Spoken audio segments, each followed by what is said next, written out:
Hello and welcome to Seven Latest Comic Stash, as we are going to be discussing the cinematic ending of the trilogy of Guardians of the Galaxy, as we are going to be Yeah. discussing Guardians of the Galaxy Volume 3. So, before we go into that, and also the more important question that we asked you, the people out there, via Twitter and via the YouTube community, which was the best soundtrack? But before we do that, shall we go to our reading corners? Yeah. Let's get some reading done before we do movies and music on our comic book podcast. Happiness is just around the corner. What? What you been reading? So, what I have been reading is a special. I've been reading Detective Comics 1000. And But why on earth would you be reading that? but to find out more on that, stay tuned for our 1000 subscriber special stash that's coming very soon. My God, we are teaser galores at this stage, aren't we? Look how Yes. well like a well-oiled machine we've become. Though, other than that, that has been the only thing I've managed to read this week, as I have had hell week at work, and all but one shift this week, I have been late off and had so many other things to do. So yeah, my reading has been very limited this week. Life sucks. It does. I've also read, for teasing purposes, the same special for 1000th episode. And I figured like because we're going to talk about Guardians, and I'm sure we'll get wrapped up a little bit into the Guardians trilogy, and of course talking about the soundtrack. I didn't really want to go into too much, but mine was just probably a quick blast, a quick update. I did it few episodes ago where I talked about the first two episodes of Sins of the Salton Sea, and Yes. I think it was actually 2 weeks ago now that the third issue come out, but I've only just got round to reading it, and yeah, same level of enjoyment as I was having with one and two. This one, because we're kind of in the midpoint of the story now, um, it's found its groove. Art is still brilliant, and in this issue we are following Wyatt as they are evading the forces that are looking for them. And when I say forces, the hints about this having a wider implication beyond it just being a rich person wanting to get their child back from possibly a relationship where the dad had been an abuser. Those sort of parts of the story are folding away a bit now as Mm. we're leaning more into not only there being a religious and occultish element to it, but I would say by the end of the issue, there's lots of strong talk, or there've been lots of strong talk throughout, that this is somewhat of a doomsday cult, and this child might be special, might be needed to save the world. The key. And yeah, and as you get to the end of the issue, you start to see news reports going on in the background of bad weather happening. Volcanoes are firing off here, there. So yeah, I liked the basic premise of coming back for one last caper. The caper isn't quite what it's meant to be. Human trafficking being involved, rich people being involved, and now you're mixing in the cult end of the world. And again, it might not even go that way. You know, like it might Yeah. pull that back, and they might all be coincidental. But yeah, really, really enjoying this. I will be not only reading more by the creative team, but I'll be reading more from AWA Studios. I think I said to you, I picked up the first thing they ever did, which is The Resistance by J. Michael Straczynski, and in the last week, I've purchased a couple of other things they've done because I feel like they have that sensibility of trying to find creators who want to tell really interesting stories for them. And often I Yeah. find that's a trick, isn't it? Is if it's a story that clearly interests the writer, it probably comes across as quite interesting to the audience as well. Yes. But yeah, still a couple of issues to go, but yeah, really good. And I think you will really like this when it finishes up. Yes. It's one of those, as I said when you mentioned it first time around. I mean, this is a wait for the trade Yeah, to yeah, come out, yeah. and I'll jump on it Funny you then. should say that because it is quite weird reading it monthly because I'm so not used to reading comics monthly anymore. It's normally wait for the trade and read it. But it's not making me rush back to being a monthly comic book writer because I must admit, as soon as I finish issue 3, I went, "What the hell? What do you mean I can't read issue 4? This is Yeah. outrageous." But Yeah, it is. I think it's going to. I think it's going to be really good. But of course, like so many stories, sometimes the end can It stick the landing. really, it can really impact your enjoyment of the whole piece. But nothing is indicated to me so far that it won't be very enjoyable when it all finishes. Yes. So, should we go to the cinema, Mr. Seddon? I thought he was going to say, should we go to space? But yeah, both work. So, Guardians of the Galaxy Volume 3. I saw this in the cinema with the boy.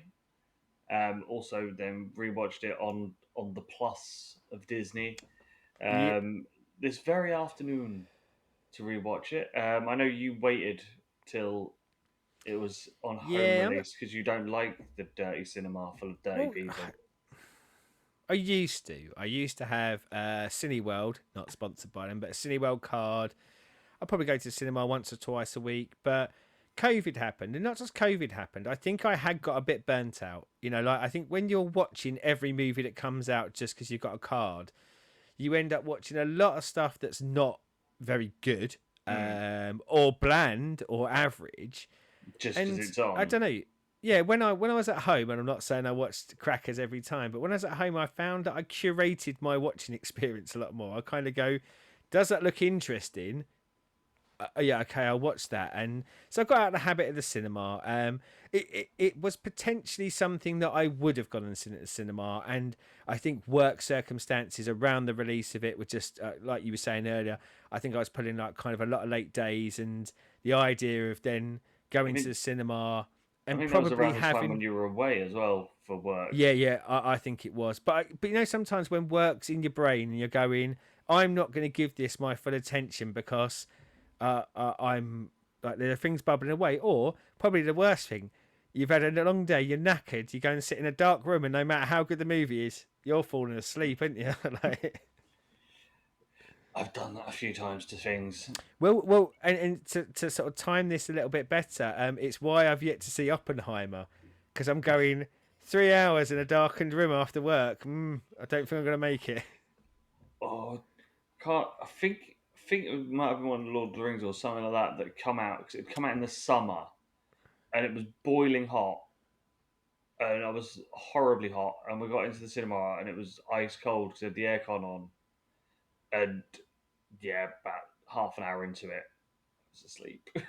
I was full of cold seeing one of them while you mentioned Lord of the Rings, and so I wasn't. I probably shouldn't have gone anyway, but I managed to not only fall asleep once, but I woke up, watched about 10 minutes, and then fell asleep again. But I blame the medication I was on rather than anything else. But So, instead of our tales of sleeping in cinemas, yes, shall we discuss James Gunn's farewell to the Marvel Universe and the Guardians as they are in Volume 3?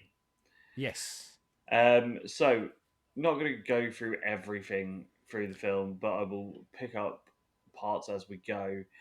yeah, and as usual, we'll jump in and out, won't we? And maybe like Yeah. pick up things that particularly resonated with us as we went through the experience of watching it. So we open up and we are on Nowhere as the Guardians are making Nowhere look very pretty, signs getting put up, and the dulcet tones of your favourite band play I mean, it's a as good we start, wasn't get it? an acoustic version of Creep Yep. sung by Rocket.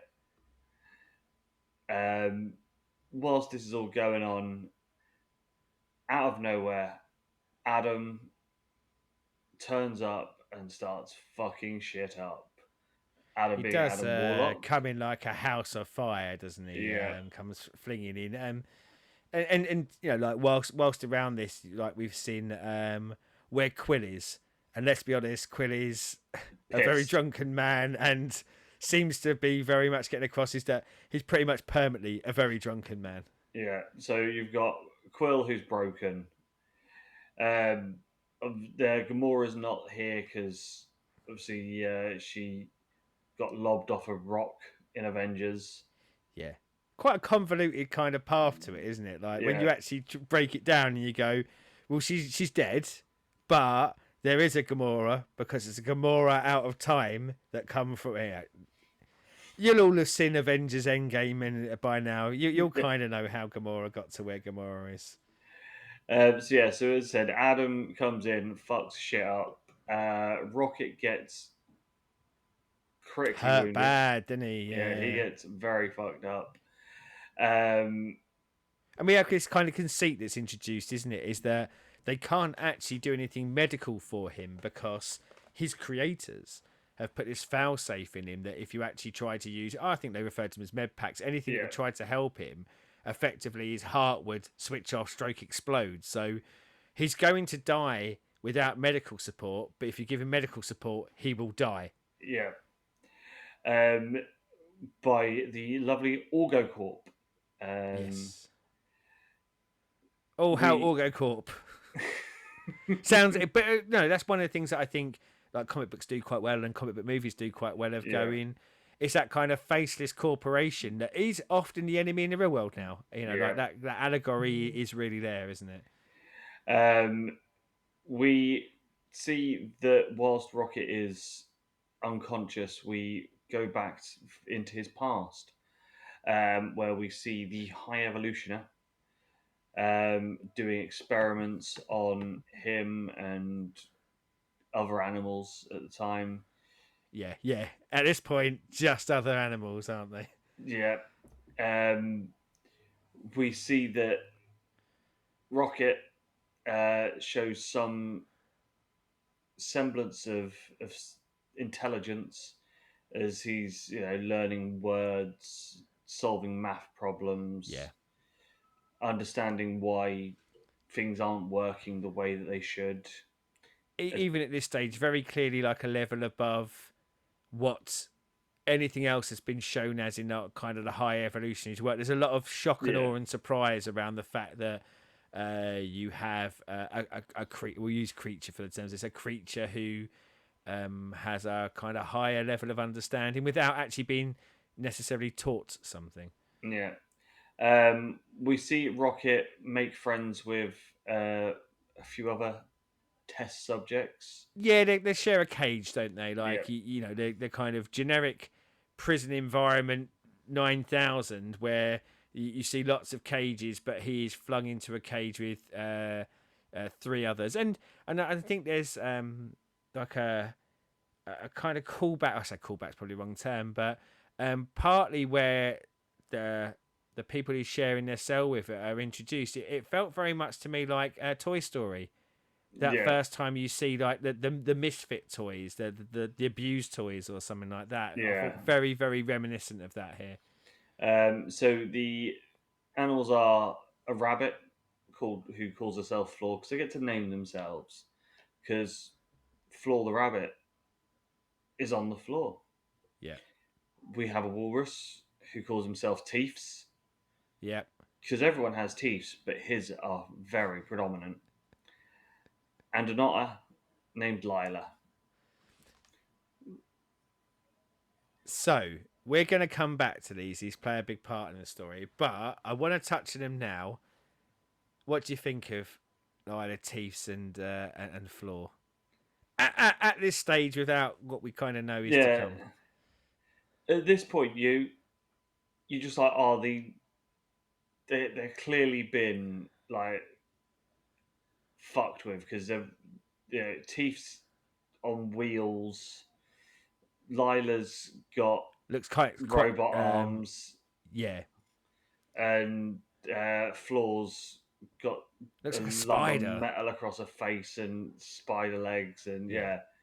yeah. As you say, your analogy to Toy Story is perfect for this. If you think what Sid does to his toys, Yeah, where he's got like the baby doll head on the Meccano spider. Yeah. And it's very much that sort of Dr. Frankenstein style creations. Well, and contextually, I think kind of leaning into, and again, I picked Toy Story because it's a very famous, well-known, well-watched kind of version. But not the first time it's done it. But I thought that part of it was fantastic because you didn't have to see a lot more of the High Evolutionary to know what you got, and basically what Yeah. you got was Sid, wasn't it? Yeah. It's an older but a kid who wants to play, we will see that like his motivation is to create the perfect society and things like that. But ultimately, he is that grotty, mean kid who will, I don't know, like will pull the wings off flies and stuff like that. Yeah, to pick up on our extended family of Rocket and Rocket, because I do want to say like that first time you see baby raccoons in a cage. Oh Mm. my God, I want a baby raccoon now. Although I imagine they're probably not as cute or as easy to keep as they are in here. No. But I equally hate and love this part of it so much. And the reason why I have some hate for it is because of how much love I have for it. This is telegraphed from a mile away, isn't it? This is absolutely the I'll go like Disney have done it for years, but let's be honest, any animal based story, any cute creature cartoon based story version of make you fall in love with these characters because they're so, and I'm going to say cute, but not maybe cute in necessarily the old school way, because as I say, they've got quite macabre visages on some Yeah. of it, but the way they speak, their broken English and stuff like that, and every fibre of my being wanted to call bullshit and go, no, you're not doing this to me. I'm not falling for your trappings. I'm not an idiot. But oh my God, I loved, and again, for me, especially Flawn, especially Teefs, I loved them. I Yeah. loved them from this point onwards. And even though I knew that they were manipulating me, I was like, yeah, bastards. Yeah, got me. Yeah. So during this part, Rocket fixes the creation of Batch 90 Yeah. because he realizes that there's something wrong with the filtration pump. Yes. Um, so Rocket overhears that, well, you're going to get thrown out. You, these are going to be better than you, and Yeah. you're You're effectively the surplus. failed experiments. You're the Yeah. bad toys, yeah. So he frees the gang, mauls the High Evolutioner, He does, doesn't he? Goes to town on his face. but in this, Teefs, Don't say Floor, it. Don't say and it. Layla Don't say it. are killed. I spoke to a lot of people I know who watched this movie, and lots of people told me they shed a tear during this moment. And I'm going to be perfectly honest with you. Movies don't get me that way. Even though, like I said earlier, I love these characters. Movies don't Mm. get me that way. I don't tend to sort of cry at them or anything like that. It's just not me. But my God, you bastards! And I saw. I mean, and I saw everyone watching this movie saw what was going to happen a mile away, didn't they? But Yeah. and again, you manipulative gits. Even though I saw it a mile away, I was just like, "Don't you do it!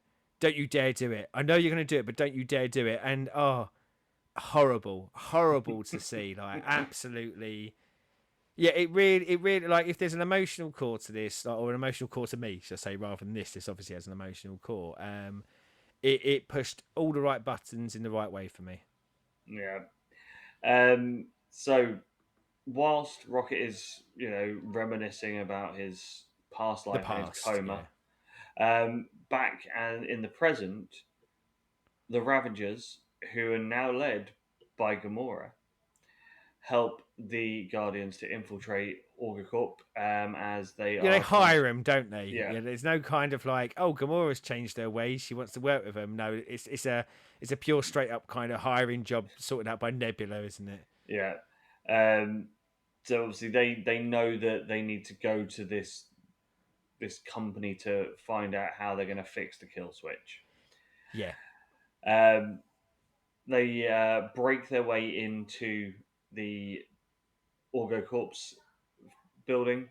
Gamora shows how much of a gun she is as she starts shooting hostages to get information.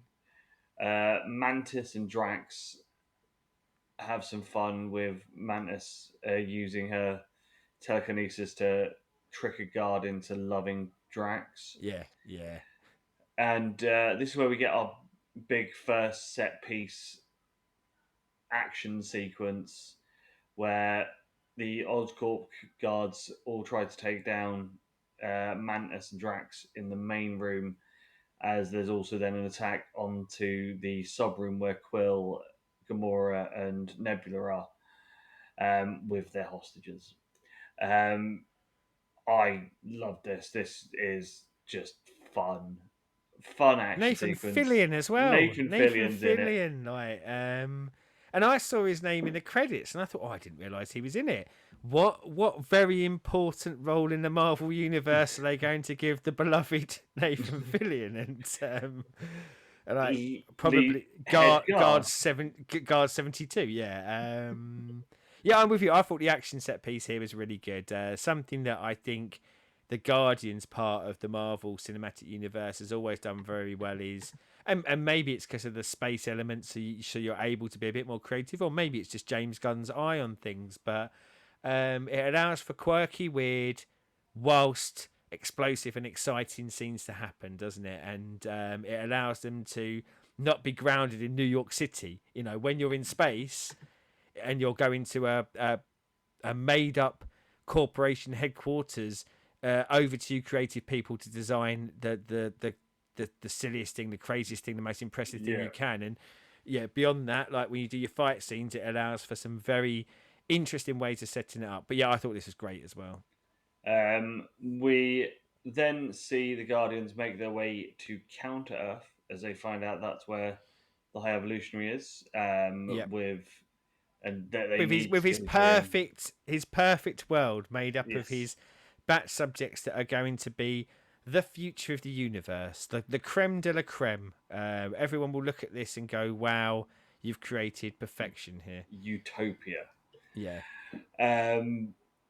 We get a fun little bit where they crash land the ship into Counter Earth, and everyone starts gawking at them, and they get taken into one of the family's houses, and they have to shut the curtains because everyone's trying to stare in Everyone's the staring window. from outside, aren't they? Yeah, yeah. Yeah. Quill, Nebula, and Groot go off to the High Basically, Evolutionary you see, Palace. yeah, you see a big sort of in the distance, don't you? There's like this Yeah. big kind of globe thing, which is clearly where the bad guys are hanging out. Yeah. Yeah. We get a fun bit where they try and you understand how to open a car door, as Nebula doesn't get it. Yeah. Drax and Mantis are meant to stay protecting the ship, and Gamora is looking after Rocket on the ship.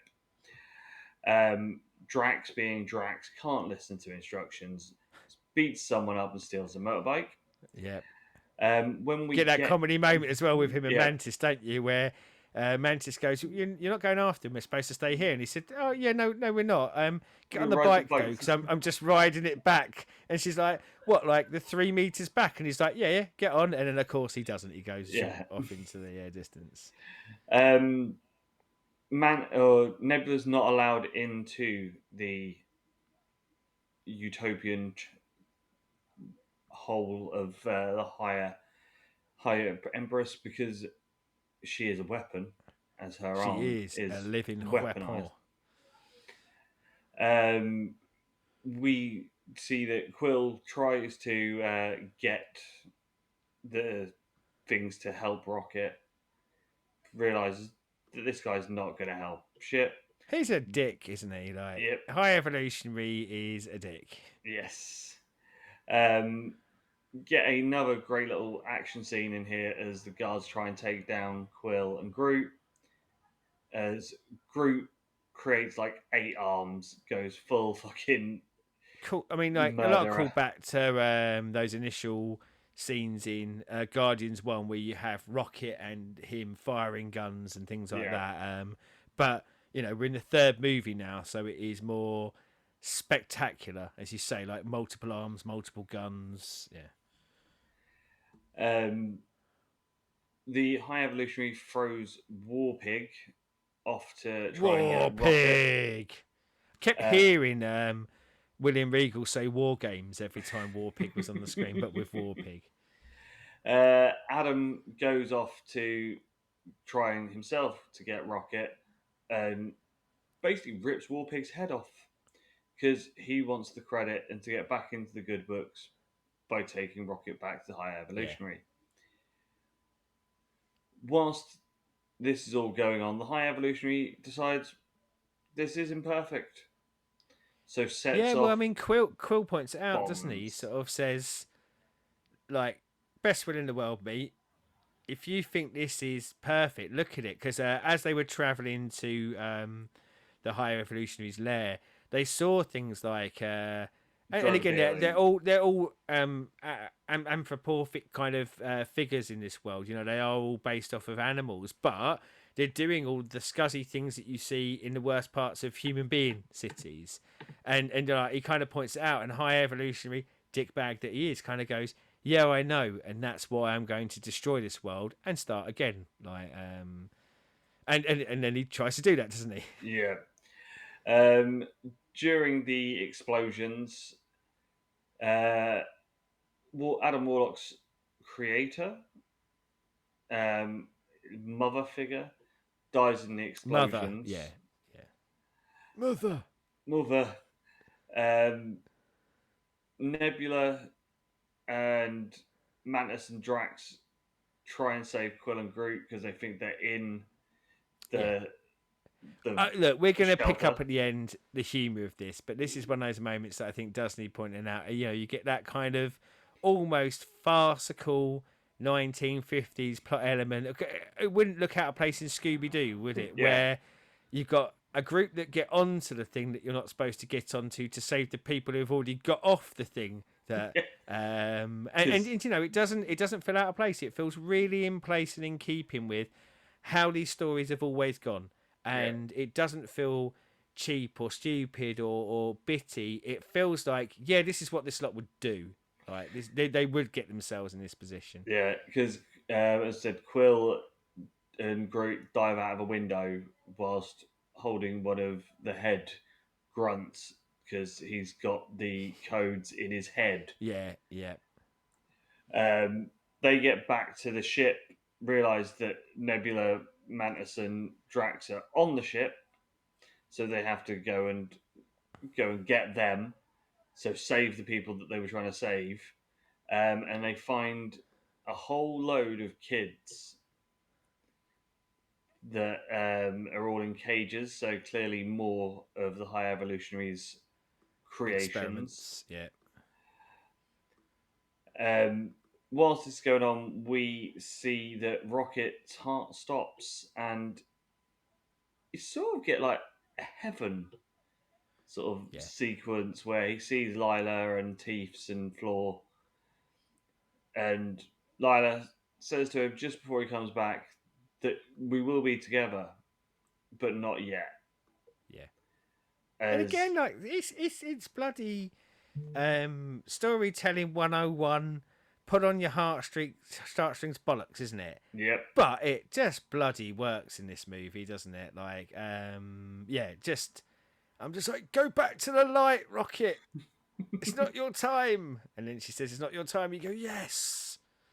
Come on. Yeah. So Rocket is back with us. At this point, all the rest of the Guardians that are on the ship together all go off to find the High Evolutionaries forces. Kragan comes in from nowhere with all the nowhere forces, Crew, crew that were left over, including your boy Cosmo. Come back to Cosmo. Let's not touch on Cosmo now. I want to do a Cosmo bit after this, so yeah, we'll come back to Cosmo. We get another amazing action sequence as they storm the corridor to get through to find where Drax and everyone is. Loads of action, and shooting, and guns, and all the joys. And then we get an even better sequence when they come out of that when it's all of the Guardians just killing, and it's beautiful. The high, There's a bit, isn't there, like around here, and I think coming into this movie, because we kind of knew it was the last one coming in, there were moments where you were going, well, if they're ever going to do something big to one of them, i.e., kill one of them, this is the movie they're going to do it in. yeah, So I think it added a bit more peril to every action yeah, scene they went into, because yeah, it just felt like anyone could die here. So yeah, it wasn't your traditional superhero movie. You're just going, well, they're gonna win. yeah. And don't get me wrong, I knew they were gonna win, but yeah, I thought there could be casualties. So, someone So could yeah, that someone did, could yeah. get done. Yeah, and then Um, anytime someone did take like a whooping or a shot or something like that, you were going, "Oh, is this the bit where you're going to kill someone?" So yeah, yeah. it had a bit of an advantage from that side, I think. The High Evolutionary Guard or crew calls a mutiny. Um, so he's sort of left to fend for himself as the Guardians then get all of the children off the ship and into nowhere. And whilst Rocket is doing this, he notices there's a whole load of animals So in cages. so I guess like part of this speaks to who we are as people, but even when they were evacuating all the children, I was going, "What about the animals? You better go back and get those animals." Like I'd have left the children and got the animals out. And yeah, I did have a kind of a bit of a yes moment when, Rocket decides to, or sees the animals and goes, let's free the animals as well. I was just like, come on. And at this point as well, like again, it's the third one, so you're going, let's get a rip roaring end to this, and you expect the good guys to win, but all of a sudden for me the stakes rose to 11. I'm going, so not only do the good guys need to win here, but all of these animals need to get out, and they Yeah. need to get out safe. So Rocket beats the High Evolutionary, but instead of killing him, he lets him live. Everyone then gets off, and Quill gets stuck as he's about to get across between the two things, and Adam saves him. But again, like there was a bit there where I thought, are they going to kill him off? Because they could have. So all Yeah, of a sudden, that peril felt interesting. Like, and as much as I'm going, like, there's lots of powerful people here. Anyone can come and save him. But there was also a part of me that went, and they might not. yes. So now that they're all safe and back on nowhere, Quill decides it's time for him to leave the Guardians, naming Rocket as the new captain. And he goes off to Earth to reunite with his grandfather. Yep. Mantis embarks on a journey of self discovery and leaves. Takes a couple of, I can't remember what they were called, but a couple of big gross monsters with her. Abacasses, I think, or something like that. I think they were called. But yeah, some giant monsters that were on the ship. Gamora goes back to the Ravagers. Nebula and Drax are to stay on Nowhere to help raise these kids. And we then get the post credits where we see the new Guardians, where we have Rocket, Groot, Kranga, Cosmos, Adam, and one of the rescued children being Filer. being the new Guardians of the Galaxy. So yeah, we knew that going into this that the Guardians as they were was coming to an end, which is, as you said, there was always that peril Yeah. through it that one of them is gonna, get done. One or all, even, like Yeah, it could have been, they could have just annihilated all of them in scene one for all we knew. Like, yeah. unlikely, but it could have happened. So obviously they can carry on with doing Guardians films, but obviously we're gonna have the new Guardians team going forward. So overall, before we break into individual parts that we liked, what were your thoughts on Volume 3? It's brilliant, isn't it? Yeah, I think it really is an excellent Marvel movie. And I only put in the caveat of Marvel movie because there's been a lot of talk over recent times about Marvel burnout, like Marvel overuse and things like that. And I picked out Marvel because this and Guardians 1 did it. This reminds me of how great a comic book universe can be as a movie.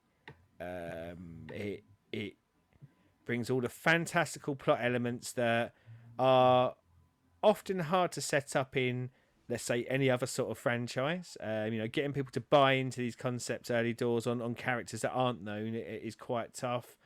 But yeah, this ticked every box for me, including boxes where I thought, yeah, you've done this so heavy-handed. This shouldn't tick a box, but somehow that heavy-handedness made it even better. But yeah, absolutely loved it. Absolutely loved it. Yeah, with this, see, with the first one, I I wasn't reading comics at that point. I was in my stage of not reading anything, or if I was reading, it's just Batman. So I'd Yeah, never really sort of seen or heard or done anything with the Guardians. So I went into that film cold, and I was just like, wow. So I went and picked up some of the Guardian stuff after that for comics, because it was just like, you have built in one film a bunch of characters that I give a fuck about, yeah, that I now want to see more with. But I don't, at the time, I didn't want them to have anything to do with like the Avengers or the rest of that stuff. I was like, just keep these over here and do as much as you want with these, because this lot are great. And obviously, then when they did sort of bring them into the Avengers, and we had Thor in there as well with the as Guardians of the Galaxy stuff, I was like, even more so, I was like, yay! But this, I love the fact with this that there is none of the extra shit. It is back to the core Guardians as we have them in this yeah. film universe, and you care about all these characters. Yeah, even with the new bits that are added in, so like the High Evolutionary and Adam Warlock, I know he was teased in the last one, and the extended Groot origin, it all felt very Guardian-y, didn't it? Yeah, Like all of this stuff felt like natural extensions of bits that had been hinted at before. It felt very in keeping with what it is. There's one thing I just wanted to pick up on. I know we're doing number 3, but I kind of want to pick up this for number 1 because I know you're talking about your love for it, and it's something that you said that particularly resonated with how I feel about number 1. Now, look, I know people can get very hyperbolic about things, but for me, Guardians 1 was the best example of a singular movie setting up a group of characters that I love and want to see more of since A New Hope. yeah, Like there's, and I think, and don't get me wrong, I do think A New Hope is better for doing that. I think that there's something magical. Whatever people feel about Star Wars, there is something just absolutely amazing that they managed to do in that first Star Wars movie. To go, here are a load of people you've never even heard of before, and by the end of it, you're like, I want to know so much more about all of these. Guardians 1 does it, and I think by the time you get to Guardians 3, they've done nothing in 2 or 3 or their appearances elsewhere to make me not still have a lot of love for them and want to know more about them. So it really does help the third one how brilliantly they established this group of characters in the first yeah. movie. And the other thing with this one is we've had the Quill film, we've had the Quill and Mantis film. Drax is never going to get his own film. Drax is always going to be, in a strange way, your comedy sidekick for Yeah. for them.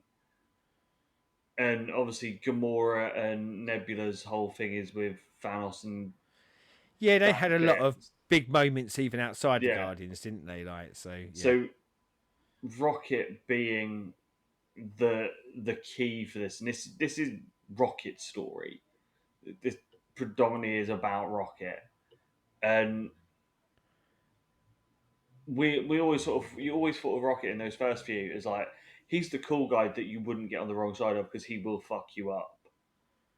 You just thought it was just he's a raccoon. He's going to be angry. That's just that type of animal is angry. But this is like you see this and you go, this is why he is him, and why he's like the way that he is, Yeah. and how long have was Floor, Teefs, and Lilith in the film for? 20 minutes? Probably. Well, I'd actually go. I'd be surprised if their screen time gets much over 10 minutes, if I'm honest. But yeah. But they build them in such a way that you're fucking broken when they get killed. Even though you know they're going to get killed as well, Yeah. like it should break you less because you go, I know what you're doing. I can see right up front what you're doing, but still you manage to punch me straight in the balls, like. And I could see you running up, or kick me actually. Let's go with that. I could see you doing the run up, and still I just went, okay, do it, even though I knew it would hurt. But yeah, it is. It's quite the trick, isn't it? And again, I say it's quite the trick because so often lesser movie makers, lesser writers in books and all that sort of thing lean into this, and it is likely to make me hate something because I just go, no, you were too lazy. You didn't try and do anything smart here, but somehow in this, it works perfectly for that. Yeah, and the thing is, we've also got the likes of the side characters that get not massive amounts of time, but when they're there, they are really important in this one. Good, because I wanted to ask you, I did wanted to get onto like the wider cast, and when I say the wider cast, some of the new characters, or like just the characters. But before we go into any of the others, this is where I want to bring up Cosmo again. For as much as I loved and I fell in love with Teefs and Floor especially, and Cosmo's a character I loved when they introduced him into the comic books. And I love the fact that they integrated him in the previous movies. The thing I love most about this movie is Bad Dog. And I love the fact that they keep that bad dog going all the way through the movie. And spoilers in a movie that we've already spoke quite a lot of, at the end of it, when Kraglin goes, good dog. And the thing that I loved about it is that is what a dog would be like, wouldn't it? Yeah. Like, if you said bad dog, and it would, and like Cosmo shows like signs of intelligence, but cannot shake its dog nature. So since it's bad dogs, it spends the rest of the movie going, "You take that back. I'm not a bad dog." And like, get me my Cosmo movie now. I love that. That was such a good thread to have to run through it. And as I say, we'll pick up on characters, but I think when we visit a lot of this, and probably when we kind of wrap it up, humor in a movie is difficult. You know, it's not easy to be funny. I think where some of that Marvel fatigue comes in is that humor is interwoven in everything now in Marvel, isn't it? And I don't think it always works. And I think my favourite Marvel movie is still The Winter Soldier. Has a couple of one-liners here and there, but they feel more like natural one-liners. But it plays in a bit more of a serious look at it. Whereas I think the Guardians part of the franchise is where, and Thor, apart from Love and Thunder, I think that's where you can lean much heavier into the comedy, and it is things like that the things like the Cosmo part where I just go, yeah, spot on. That they get the comedy levels just right in here, and maybe it's because to wax quickly off on something else, like why I love Taika Waititi movies, apart from Thor: Love and Thunder, is that the humour is hilarious when it's there, but it makes the hard parts that much harsher because the humour's made you love these characters. But yeah, so Cosmo is a superstar for me. How did we feel about the other the other ensemble cast? So obviously, it was weird not having Yondu because I love Yeah. Yondu, but Kraglin really does step up in this one and sort of makes that his own. With Yeah, he's kind of like the story of his not being able to control the arrow. Again, it's yeah, very basic storytelling, isn't it? But they told it well, didn't they? You actually did kind of want him to get the hang of it. You wanted good for him, didn't you? yeah, and obviously you've got Warlock as well, who he comes across just as a simple fool. He's an idiot, isn't he? He's an Yeah, idiot. He is a highly evolved idiot, which is yeah, one of the big motifs of this movie, isn't it? Like that kind of evolution scale, and maybe if I say humans, like, but if anyone actually messes with evolution, the evolutionary way, does it actually make for better things, or does it make for powerful overpowered simpletons? idiots. Yeah, yeah. But yeah, it's like he's really cool in this. See now, he is, but I both equally hate and love it. Not in the same way as I did with what they did with Flora and stuff. Adam Warlock is a major character in the comic books. Adam Warlock has been around since the 70s. I have told amazing stories about Adam Warlock, and as much as I liked the idea of this taken out of a cocoon too soon character, so he wasn't Yeah, quite there, so now you've got a very powerful buffoon. There is a lot. The comic book me is screaming at the movie to go, no, fuck off, don't do this to Adam Warlock. yeah. He's a very important character. So I kind of. But the thing is with that, obviously, because of how this ends with him being in the New Guardians, because if you look at where Quill was at the beginning, as a bit of a douche that, you know, wisecracker use that no one cared about and was an asshole, if at the end of the first New Guardians or whatever they do with Yeah, the New Guardians, you can grow him as a character in that. no, you can't. You ruined him on entry. If he was any other character, I'd have loved him. But it is the only thing that I would outright actively say I disliked about the movie. But I think they still tell the story well. But again, they took liberties.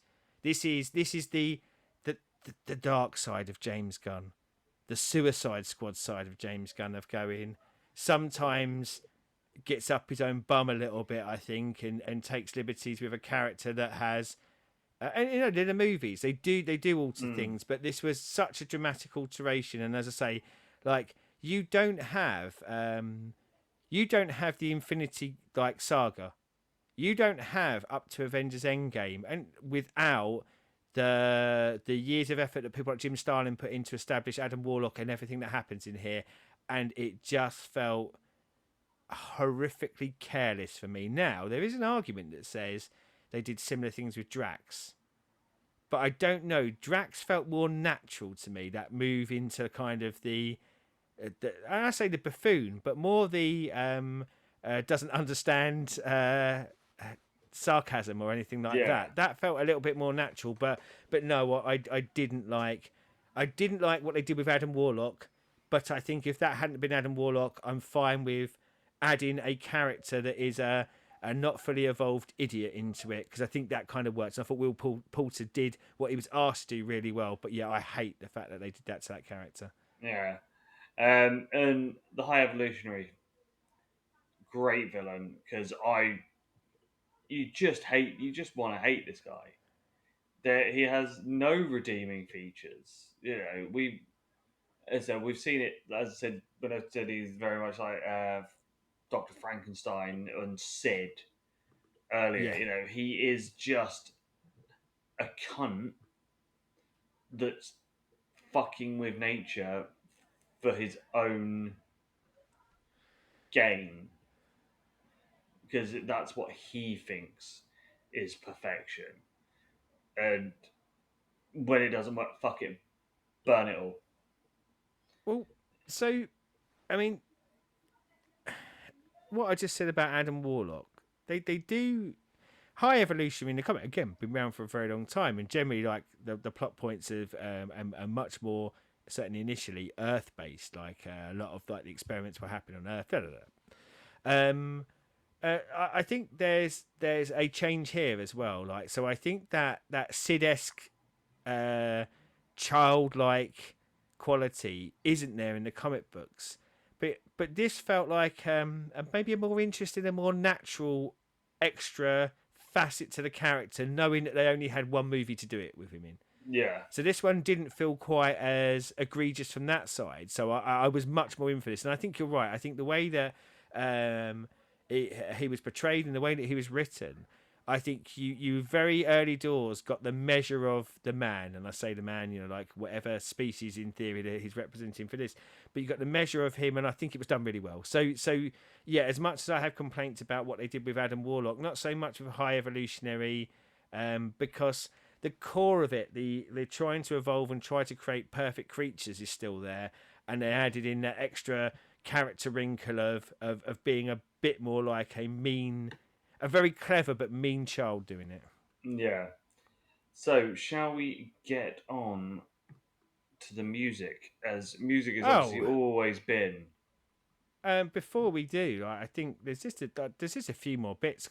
Sorry, I'm not done with the movie, mate. I don't know. I don't know. We've kind of looked at the characters, but we've got the main cast as well that we haven't talked about. Like, what happened with the main cast, and what did we think of what they did with our titular heroes, where they took them and where they are at the beginning of the movie, where they end up in the movie. Like I don't know, like how did you feel that did they do well with all the cast? Did they take liberties with any of them? Like I don't know, like what was your feeling on the Guardians See, themselves? I think everyone comes out of this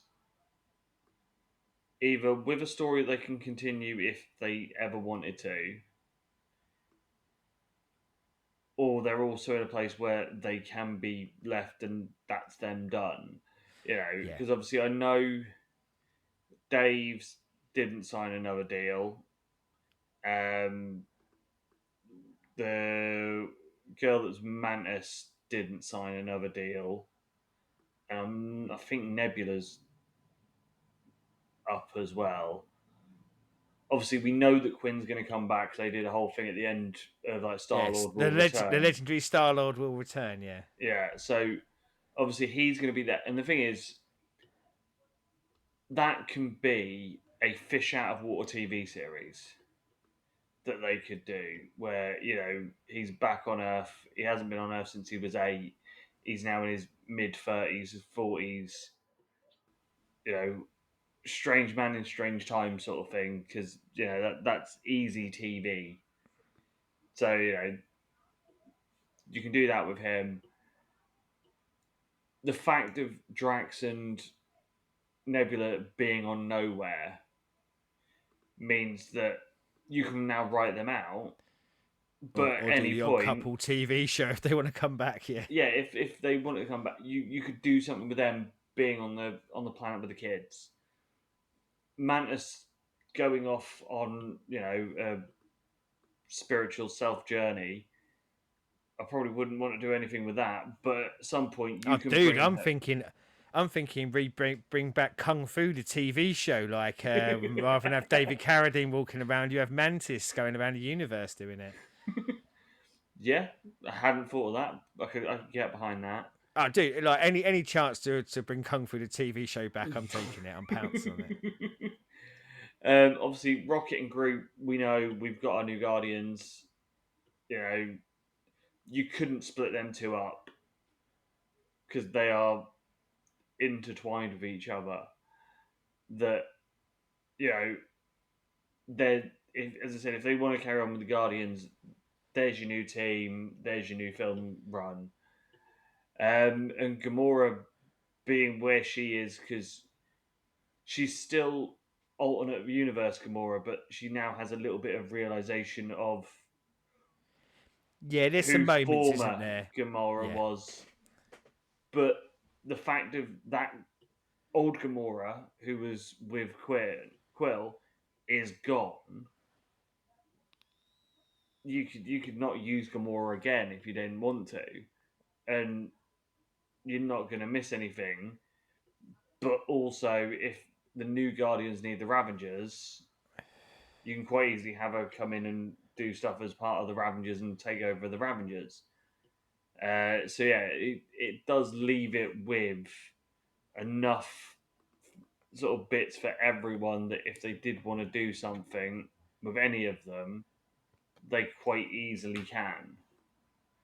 I liked like to pick up on some of them. I liked like Quill starting off being, I guess, in his grief cycle, but a weird grief cycle because the person he's grieving is still around. You know, that would be very Yeah. bizarre to actually go through. So I guess it almost turns from a grief cycle into almost a split up cycle. But you know, he gets kind of an end, doesn't he? He comes to kind of this point where he goes, no, you know, they do again layer it on quite thick at the beginning of well, why did you never really go back and see your granddad, blah, blah, blah. So you kind of knew at the end if he survives, he's going there. The real highlight for me in Quill's story was the bit where he's trying to flirt with the lass at the corporation, and like Gamora kind of being like, no, and the ham-fisted way that he does it, and for a large part, it seemed to be unsuccessful until it's successful. You know, like he Yeah. does, and you know, it's that kind of perfect encapsulation of what has probably made the audience like him. Of going, you probably shouldn't, because as you say, sometimes he's a bit douchey and he's a bit obvious, but he has this inherent charm. Gamora, yeah, I like the idea that there's a large part of me that wouldn't brought her back, like, but I know that's kind of an end game, a wider one. I think her story, if you were going to kill her, which they did, I think her story was done. Yeah. But I think if you do bring her back, I quite liked where they got her to. So she is very cold and removed, the Gamora that would have been before she met the Guardians. And despite people who have seen her soften and show that side that she's not showing here, telling her she's having none of it, but she can't help herself. Yeah. So like that connection she makes with Rocket when Rocket's down, and I think I like that rather than it just going back to square one though, you see her go back to the Ravagers, so they're like the kind of family that she's started to make. Yeah. So you know, I'm kind of happy with they go with her. Drax is Drax. I know they chuck a bit in the end about how great he is with kids, things like that. Yeah, Drax is Drax. A very one-note character, and even when you add in extra notes, the writers can't get away from. But basically, he's here to be the comedy foil for everything. Nebula was interesting to me. I didn't think I was going to like the move to a more maybe positive, good person Nebula. I quite like Nebula as a villain. Very big fan of Nebula in the comic books as a villain. But somehow they managed to make it work, and you have that flirtatious bit with Krill, don't you? About the eyes. her eyes, but yeah, like somehow I come along with that, and yeah, I'd happily see her again. I'd happily maybe not see her again either way. Like I think there's a decent story there. She could have just been thrown away as a villain at a certain point, and even if I maybe would have kept her a villain myself, I'm probably glad that she got more screen time. Mantis was the bit of a standout for me in this movie. I found myself far more interested in Mantis than I had been coming out of 2. I think coming out of 2, and here's a tick for you for what you said about Adam Warlock earlier. I felt a bit about Mantis like I did feel about Adam Warlock on this. But that's because Mantis had never been as much of a comedy character idiot in the comics as she was portrayed in here. You know, like she holds a kind of almost a religious cult-like status in there, where she is revered by many, and if anything, was always kind of quite smart and quite edgy. So I didn't like that, but I think we got to see the heart of her here, and her maybe knowing a lot more than she's ever given credit for. Like, whereas I Yeah. think, going back to that Christmas special, like Jesus, it was the her and Drax being idiots together show, wasn't it? Yeah. Groot, I think, gets less than I think he's ever got in any other movie. He's there more as the action foil this time, isn't he? Like, Yeah. I think he's actually almost a forgotten character in this, which surprised me. And of course, you've got like Rocket. I think Rocket is, as you say, the star of the show of this one. This is Rocket's movie, and like after this, probably just do maybe a little bit of a conclusion around this. Then I promise we'll jump to the music. But yeah, I think maybe this is Rocket's movie, but also, is it them going, the Guardians are Rocket, and this is really Rocket's story in its entirety? Are they saying it was never really Quill, although Quill was front and center? Rocket is the but again, I like it. But the thing is, you had a I little like bit how they of pulled that. my heartstrings. You had a little bit of that of Rocket being the quote unquote leader when Thor turns up with them, and because Thor laughs at Quill because Quill tries to be all manly, don't he, around Thor? Yeah, yeah. Rocket and Groot end up going with Thor because he's like, well, you're clearly the. Oh, but I mean, rather than like the team leader, I mean like the main character But- of the series. Yeah. Like, is this really, are these three movies Rocket's movies? So, like, is Rocket there in one where it's a bit more focused on maybe setting up the Guardians and Quill and his story, and then number two is obviously about Quill and his father. But when you get to number three, you just go, look, this whole trilogy was really Rocket's story, but here was some stuff beforehand. I don't know, like, but possibly. Yeah, I don't think you could have had this main story arc, the Rocket's backstory, if this was film 1 or 2. I don't think.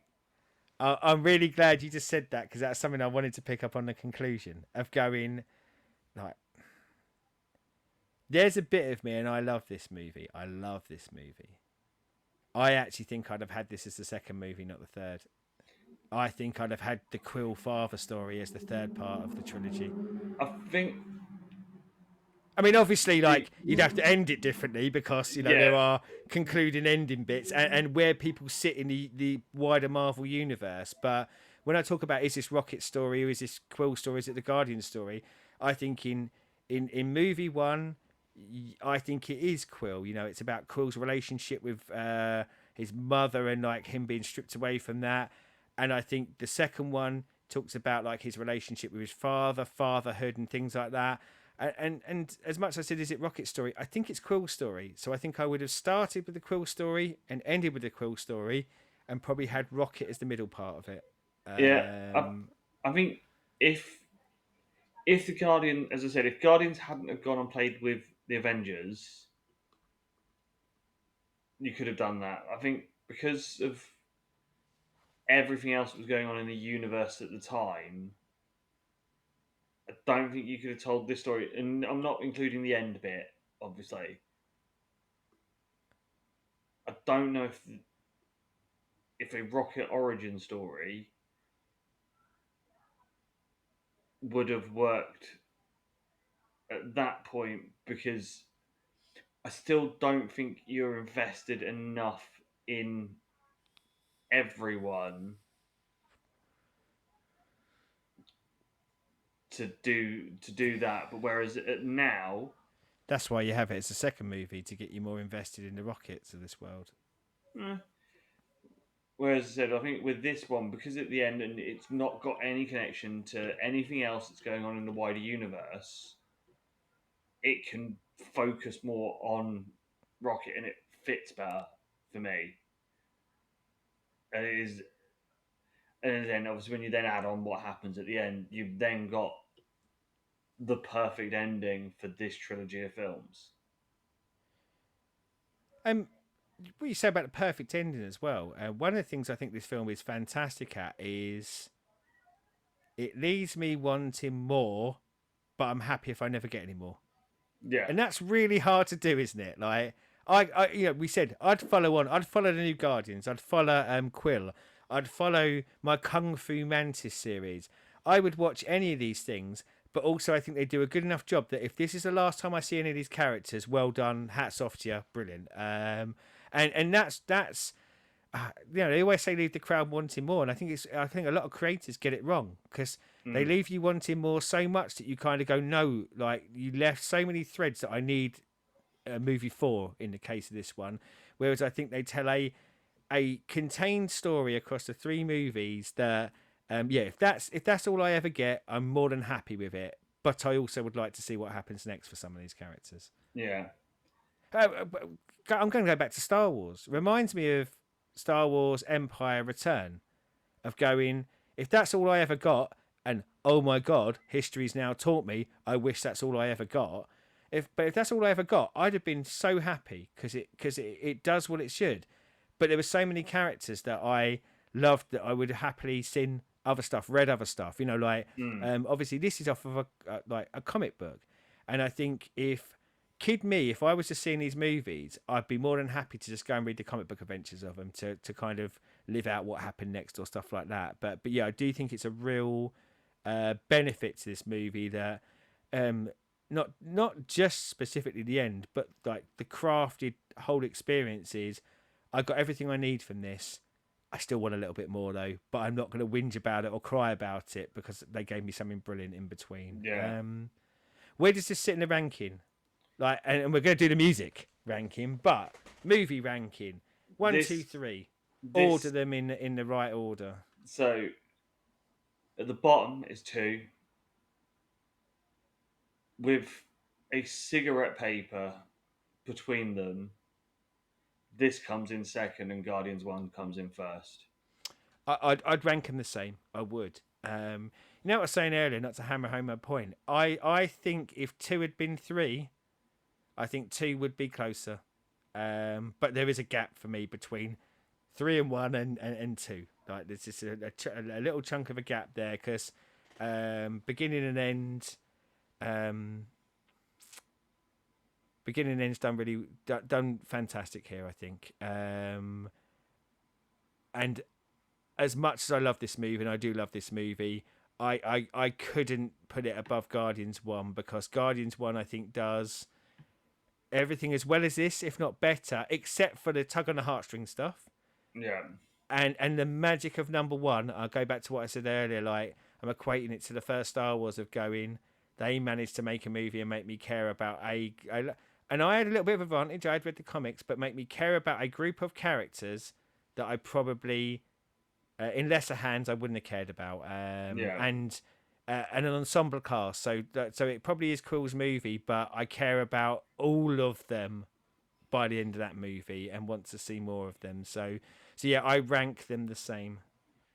Yes. So Doesn't necessarily mean the music is the same though, does it? no, Dun, dun, it does not. dun. But so obviously, with all of the films, music is massively important. You know, Right. it is the one thing they do with this that a lot of films have tried to copy. Obviously, this is a copy of what people have done in the past. Tarantino being, one for the right song for the right scene. Yeah. James Gunn is great for doing this, and Guardians is He's great doing it with Guardians. I dispute he's great at it because I don't think he's so good at it when it's not Guardians. well, Guardians he is. Yeah, yeah. Obviously, we mentioned it at the beginning when the start of Volume 3 with opening up with that acoustic version of Creed. Just it sets the tone perfectly. And I think like smartly for the purpose of this movie is because it's a more modern song. It almost goes okay. We've moved up a little bit here, and not necessarily in quality, but like we've moved music. These characters have now listened to Quill's tapes From and the they've worked their way 70s, through the 70s, the they've 80s. worked their way through the 80s, and now like they're into the 90s. And I liked that as a theory as well. Yeah. Obviously, we still do get some throwbacks to Yeah. 80s in here. We get in our great bits of radio rock with Heart and Rainbow and Alice Cooper and things like that. But what I really liked was when you got Space Hog for when they're going to the facility, um, the corporation, and just hearing a random 90s indie song that I haven't heard in many years. Just like, oh, because you said we sort of got the essence of we're going through the decades with each of the soundtracks, and it just fits that moment so well. So you know, And you sort of said about Gunn being really good at this, and I think where it excels in the Guardians franchise is, and where I quite like where it got to with number three is, um, the song sometimes being wholly integrated into the story. So as you say, when they're listening to Creep, Rocket's singing Creep, and it's how kind of the mood and everything feels, but also at the same time, sometimes the music is just used in the background of the scene because it fits the scene, doesn't it? Like be an yeah, action scene and stuff like that. And you know, I think it's just really, really well put together, isn't it?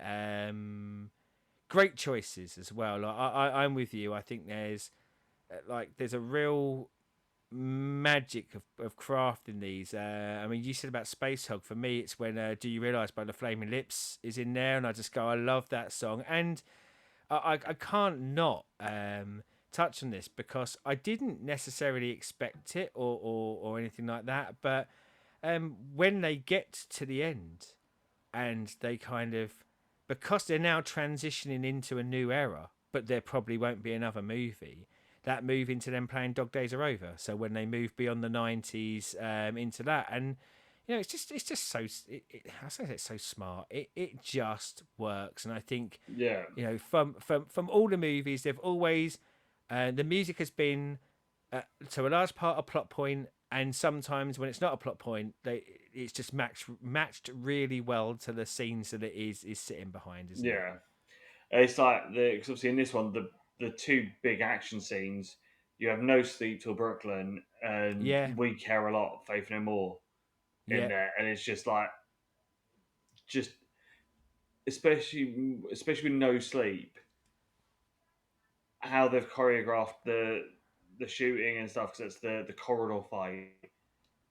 It's like they used the music to time the fight to, not just gone yeah, fits. It is yeah, it just sits perfectly together. yeah, Um, and yeah, you saying about the going with the Florence and the Machine song at the end there, when Rockets there with the new Guardians and they're talking about the bands that they like, and yeah, the young yeah, one saying, yeah, you know, I like Britney Spears and Korn yeah, and like yeah, Garth Brooks. If he's like, and he goes, you know, I want something. This means a lot to me, and he plays Red Bone, which is yeah, the yeah, song that we start the thing with, because obviously that's what Quill's listening to when he does the uh, doing the heist at the very beginning, yeah, and it's just yeah. like that. Comes full circle musically, Yeah, doesn't it? Yeah, yeah. There's not but many movies, and I know you said about like Tarantino and stuff like that, and I think, as I say, there's lots of movies that have great scores that have used like modern music, old music, and things like that. Um, there aren't that many movies though that where it's been as much of a plot point, isn't it? So in the Tarantino movies, and as fantastic as some of the music is and how it's used in that, it tends to be songs playing in the background or again accompanying a good action scene. Um, this you don't get many that are integrated so well, and probably the truth of it is you've got lots of people maybe who have tried since Guardians 1, but there's a lot of people who've failed, isn't there? Like yeah. yeah, magical stuff.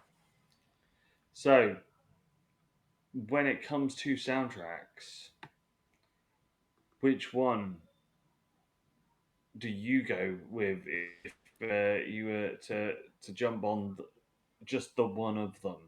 Shall we go with what the people thought first, and then we can criticise them if they got it wrong? Well, we can. So you have the results of our polls. Yeah. Now, controversially, so I added the Christmas special in for a joke because I thought no one will pick the Christmas special, but actually, in joint third, we have both Volume 2 and Volume 3.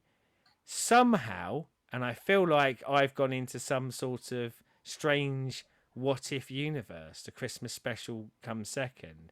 However, by a long, long way, Awesome Mix Volume 1 come out by far the favourite on the people's vote.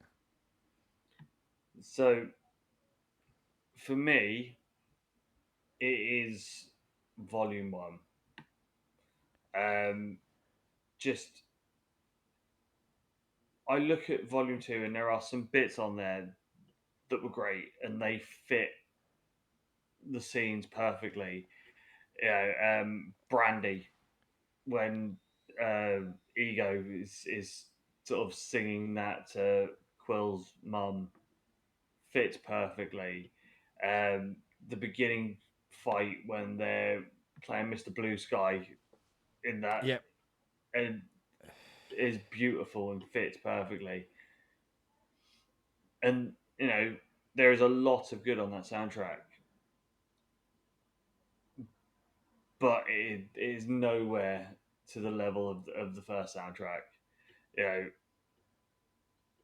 it's starting with Redbone just being there for the beginning part. You've got Hooked on a Feeling, which is an absolute banger. Moon Age Daydream. And Yes. we said this when we did the Moon Age Daydream reacts. Yep. How many people had never heard that song until they heard it in this? Cherry Bomb is like the fast paced song that's in there for a bit. Yep. All just it was the one, I think, because of it being the first one and it being 70s stuff as well, Yeah. and him being from like the last thing on earth was when he was 8 in the 70s, and so that's why it's all 70s music. Yes, you've got a whole decade of stuff to choose from, but they managed to get everything right on that one. It just was perfect. I do love the third soundtrack. The third soundtrack's great, but yeah, for me, it's always number one. You said about Mr. Blue Sky on Volume 2. Yeah, For me, it's the best opening track that they do, and I have heard some people go, but I love that integration into that fight. It's just fantastic. I Yeah. think it's great. and Baby Groot dancing. Yeah, and it sets the tone for, I think, for a lot of what comes in that movie, and yet that there were other fantastic songs on there like Lakeshore Drive and My Sweet Lord. I think there's so much good on it. But yeah, I want to give it credit for having, I think, the best first song. Bearing in mind, 3 has one of my favourite songs of all time in Creeping It, but I think Mr. Blue Sky integrated into that just works. I'm with you. I love the third soundtrack as well, and I think the third soundtrack is chock full of musical treats, and I do think it's integrated into the story. As I said earlier, I really like the move from the 90s to the 2000s as a sort of allegory for this story starts here, ends here, and this is the end of the story. I say, like, love integration of the Flaming Lips, but I'm with you. It has to be Awesome Mix Volume 1. Like, just the track listing alone, and you banged out a load of tracks there, and you just go, yep, all of them are brilliant. I Want You Back being in it, fantastic. Ain't No Mountain High Enough, the Pina Colada song, and for me, like, one of the ones I love for a weird reason, but it's when they do Ooh Child by the Five Stairsteps. And my first ever knowledge of that song at all was it being played in a car in Boys in the Hood. So then when I'm watching a space movie where there it appears again, and you know it kind of pulls me into that. But the reason why I think this one stands out for me and why it is the best of the three, and I will say one of the best soundtracks of all time, is that it was so core to the movie. You know, every single part of this, and don't get me wrong, all fantastic songs fit with the scenes. It's wonderful, and it's for that payoff of going, his mum died, and this is what his mum gave him, and Yeah. and it's so it's not only a soundtrack, but it's an integral plot point, and it's the emotional. So to talk about Flora and Teeths in this one being the gut punch, that is the gut punch story element from the first movie, and it holds nowhere near as much power, I think, without the soundtrack. And yeah, masterful work on this first soundtrack. So it can't be anything but that for me. Yeah. So we've rambled on for long enough about Guardians as a whole, and the especially the third one. What do you lot out there think? Down in the comments. Obviously, we've had the official polls are now closed, but Teeths, floor. no, that's Just not the they're next popping in poll. my head. What? Who's the best rocket friend? By the way, the answer's You, floor. you can set that up later. Um, comments down there on the soundtrack and stuff. Obviously, if you didn't get in on the official poll at the time, as always, it is YouTube. So do YouTubey things like subscribe, ring the bell, and all those things up there. What other Coming, movies should we have on our horizon? yes, coming very soon. Once this comes out, we will have the 1000 celebration spectacularis. I did the number Yes, one, and I thought that's not 1,000, so I thought better add the zeros in afterwards. yes. If I only had a Um, sparkler, I could have done it. Probably not supposed to have sparklers indoors like this, are you? Whilst recording and on probably YouTube, not but- that close to your face either. what's the worst that could happen? So, as always, thank you very much for watching. Comments as always, and until next time, goodbye.